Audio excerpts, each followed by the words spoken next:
জুয়ের ভিতরে রাখতে দিলে বেজি হেসায় নিব মানে ওই যে আমরা এনে ফেলাই দিই এনে ফালাও এই এই ভাই তুমি পারো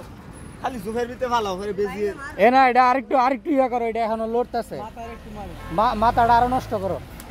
কারণ এটা বাইচে থাকলে সমস্যা আছে এটা এখনো লড়তেছে আরে ফালাও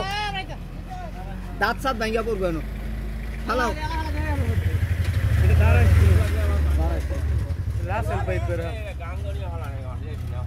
এই এটা একটা গর্ত করে ফালাইলে হয় কি মানে দুর্গন্ধটা ছড়াইতো না এমনিতে খালি আরে ফালাও রাত করে বেজে গিলে গেলে ওনে বেজি আছে 4-5টা এটার দিছে আসিল হ্যাঁ তো এনো খালি ফালাও খাইয়া বেজি ওই আনছে এনো এটা হচ্ছে সাপ এবং বেজি ঝগড়া করতে করতে এদিকে আসার পরে এদিকের যারা লোকজন ছিল তারা এটারে মারছে এদিকে মনে হয় তাইলে এখানে যেহেতু একটা সাপ আছে তার মানে এদিকে আরো ঝোপঝাড়ের ভিতরে আরো সাপ আছে তাই না আরো সাপ থাকতে পারে এদিকে তো যাই হোক সবাই ভালো থাকুন সুস্থ থাকুন এই ধরনের ঝোপঝাড়ে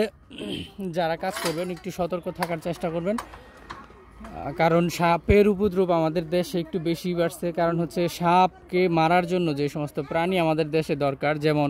বেজি এবং গুই সাপ এই সমস্ত প্রাণীগুলো কমে যাওয়াতে সাপের উপদ্রব একটু বেশি বাড়ছে তো সবাই ভালো থাকুন সুস্থ থাকুন নিরাপদে থাকুন আসসালামু আলাইকুম